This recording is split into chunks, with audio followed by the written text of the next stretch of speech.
This podcast is sponsored by Talkspace. You know when you're really stressed or not feeling so great about your life or about yourself? Talking to someone who understands can really help. But who is that person? How do you find them? Where do you even start? Talkspace. Talkspace makes it easy to get the support you need. With Talkspace, you can go online, answer a few questions about your preferences, and be matched with a therapist. And because you'll meet your therapist online, you don't have to take time off work or arrange childcare. You'll meet on your schedule, wherever you feel most at ease. If you're depressed, stressed, struggling with a relationship, or if you want some counseling for you and your partner, or just need a little extra one-on-one support, Talkspace is here for you. Plus, Talkspace works with most major insurers, and most insured members have a $0 copay. No insurance? No problem. Now get $80 off of your first month with promo code SPACE80 when you go to Talkspace.com. Match with a licensed therapist today at Talkspace.com. Save $80 with code SPACE80 at Talkspace.com. College students can save an extra 25% on their commute to class with NJ Transit's Student Pass. This will help you save major cash. So visit your college website or njtransit.com/student pass and start saving. From Hollywood, it's time now for Johnny Dollar. This is Don Taylor down at Tri-State, Johnny. Hello, Don. Happy New Year. Belated, of course. Same to you, Johnny. Listen, would you like to come over to my office and meet a pretty girl? Sure. Is she interesting? Very. As a matter of fact, she just told me the most interesting thing I've ever heard. Oh, what's that? She just told me that she was dead.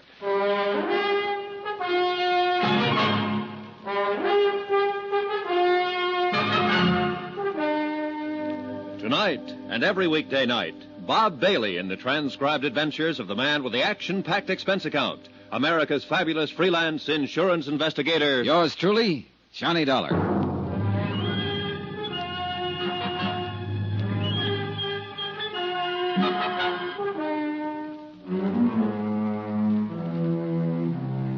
Expense account submitted by Special Investigator Johnny Dollar to Tri-State Insurance Underwriters, International Building, Hartford, Connecticut.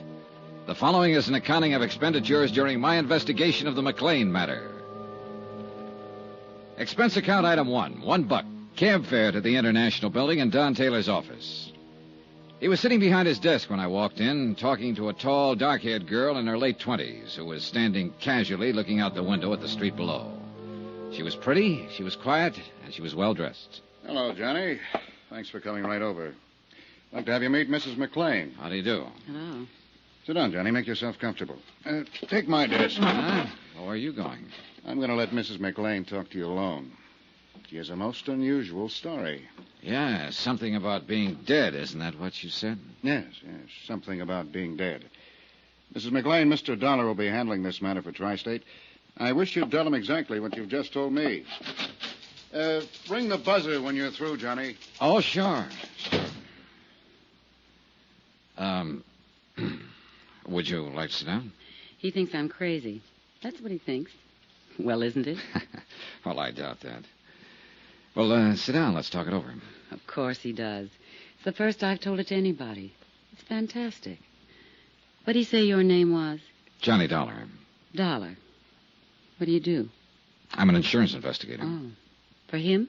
For anybody who hires me. Here. Try one of these, Mrs. McClain. Thank you.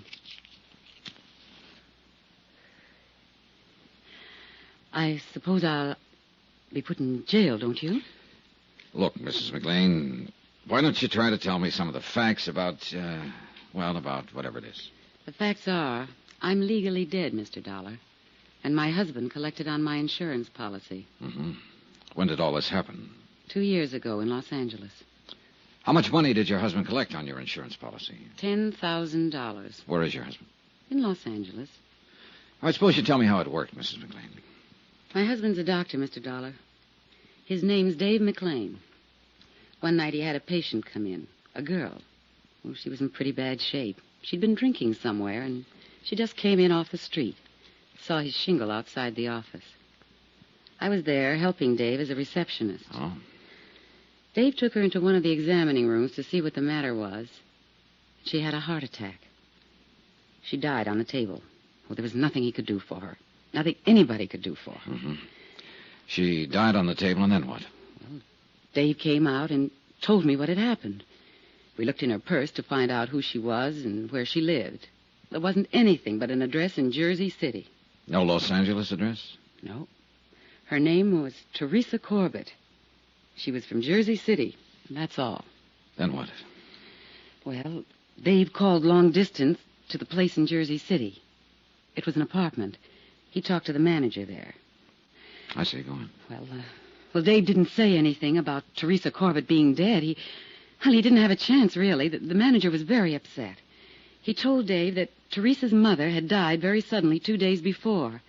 He said he'd been trying to locate her there in Los Angeles. Oh, he was very frantic. Well, go on. It was just one of those crazy things. The apartment house manager was just about out of his mind. Teresa's mother had died in one of his apartments on his premises. He himself had assumed responsibility for the body. He didn't know what to do about a funeral or anything else. He told Dave that Teresa was all the old woman had in the world. Nobody else. And Teresa Corbett was dead in your office at the time? Yes. Well, Dave hung up. I didn't know what he was thinking at first, and then he said to me, "We're in luck." I asked him what he meant by that, and he said that the girl who had died in our office didn't have anyone in the world and no one would know the difference. Then he told me we'd use her body. Just like that, huh?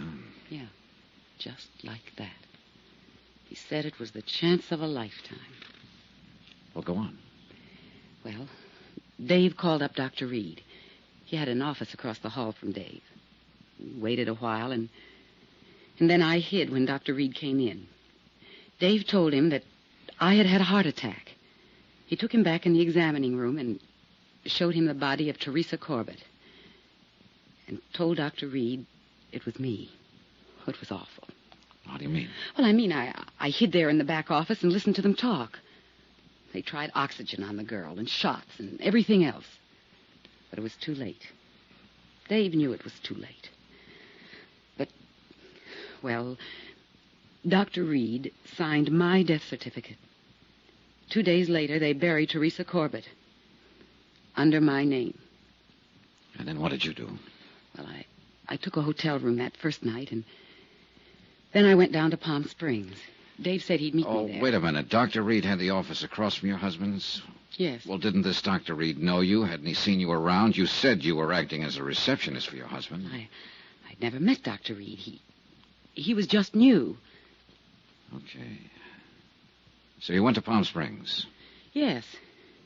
After the funeral, Dave came down, and he said I'd have to disappear for a while to give him the time to collect the insurance money and straighten out some things. He collected the money?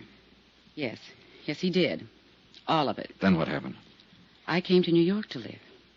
Dave was going to close his practice in Los Angeles and come to New York, and we'd be together again. He never met me in New York. Do you know why he never met you in New York? No. Did he write to you? Yes, for a while. For about 3 months after I left. He wrote me once or twice a week and said that he'd be in New York any day. And then he stopped writing. Do you have any of those letters? No. No, I'm sorry, I don't. Do you know why he stopped writing to you? No. I have no way of finding out. I couldn't call anyone in Los Angeles and ask them to look into it for me, could I? Tell me, what is it you feel now, Mrs. McClain? What? Well, just what is it you want us to do? Well, I don't know. What do you do in a case like this? I've never had a case like this. Why did you come to us? Well, I've had this thing on my mind almost 2 years. It was wrong to begin with. It's wrong now. I suppose it's because this insurance company was wronged mostly. My husband and I cheated them out of $10,000. At least my husband did. What about this Dr. Reed? Well, he didn't have anything to do with it. I mean, he just signed the death certificate, but he didn't know the You difference. sure about that? Quite sure about that. I don't want to get anyone into trouble. I mean anyone. Including Dr. Reed. Yes. Well, I know how fantastic all of this must sound, but it's the truth. Do you think I'm crazy? You don't look crazy to me. What's the saying? What's saying? Oh, something about how you can leave home, but eventually you have to come back to count the spoons. I guess that's what I'm doing now, telling you all this. Mm-hmm. It's good to tell it to someone after all this time.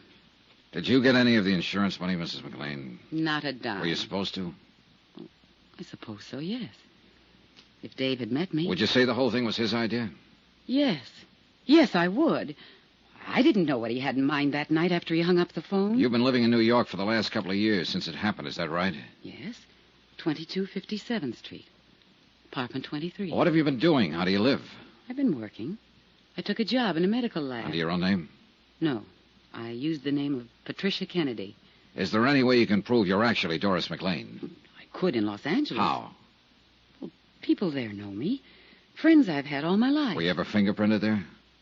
No, I don't think so. During the war, did you work in a defense plant, maybe? No. How about a California driver's license? I don't drive, no. Would you be willing to furnish me with a list of names of people who might be able to identify you?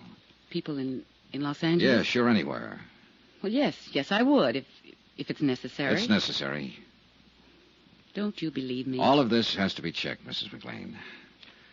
Now, what was the reason for trying to cheat the insurance company? Oh, Dave was badly in debt.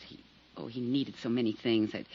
Well, it seemed a good way to get them without too much trouble. You mean burying a girl named Teresa Corbin under your name? Yes. A girl without any family anywhere, with a mother who died 2 days before. Yes. Very few people in this world are without somebody, somewhere, Mrs. McClain. Teresa Corbett didn't have anybody, Mr. Dollar. I know that. Do you know any more about her than what the apartment house manager said on the telephone to your husband? No. Do you remember the name of the apartment house manager in Jersey City? No. The address? No. Is there anything else you'd like to tell me about all this? Well, I can't think of anything. No. Before I ask Mr. Taylor to come back in here, I want to ask you again, why did you come to the insurance company? What? Why did you come here to Hartford to the insurance company? You asked me that once, and I told you. The insurance company were the people that were wrong. Now, look, obviously you've been living and working in New York and getting along. No one knows anything about this. There was no need for anyone to know anything about it. No need for us to know about it. Now, you'll pardon me, but you don't seem like the type of person who wakes up one morning with a big pain in the conscience. Not at all. Now, you sat here and told me about your husband, how your husband thought of the idea, how your husband hung up the phone, how your husband called in a Dr. Reed to sign a death certificate, how your husband handled every detail, all of it. Not you, Mrs. McClain, your husband. He's the one you want us to get, isn't he? Yes. He didn't have to meet me in New York once he got his hands on that money. He didn't have to do anything about me. I was dead on paper, and I couldn't go back. I buy a Los Angeles newspaper now and then, and I saw a notice yesterday that he's going to get married again. I see. But I'm still his wife. He tricked me. You helped him to do it. Who's he going to marry there? I didn't recognize her name. How old are you? I'll be 30 next June. I'm going to ask you something else, Mrs. McClain. Have you ever been in trouble before? No. Well, you're in trouble now if all this is true. Well, it is true. Now, Would you be willing to sign a statement in front of witnesses containing all the information you've given me here today? Yes. Yes, I would. Okay. Yeah, Johnny? You can phone your legal department, Don. Mrs. McClain is willing to make a statement regarding this whole matter. All right. Mrs. McClain, you can make your statement in front of Mr. Taylor and whatever witnesses he wants to use. I'll see you in about an hour or so, Don. Good. You're all through with me? No, there's one more thing, Mrs. McClain. You realize that if what you've told me is true, both you and your husband will be criminally charged? Well, yes. Yes, I realize that. Oh, Johnny, for heaven's sake, you're trying to scare us. I just wanted that part understood. I'll see you. Johnny, wait a minute. Don't worry. I'll be around. Plenty.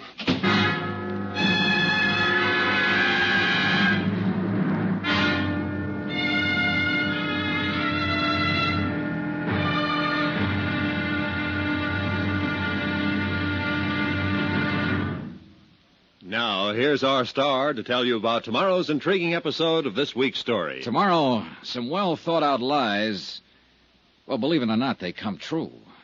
Join us, won't you? Yours truly, Johnny Dollar.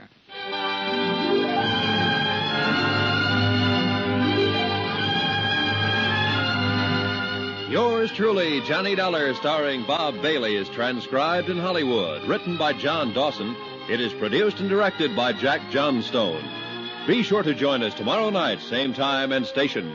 for the next exciting episode of Yours Truly, Johnny Dollar, Roy Rowan speaking.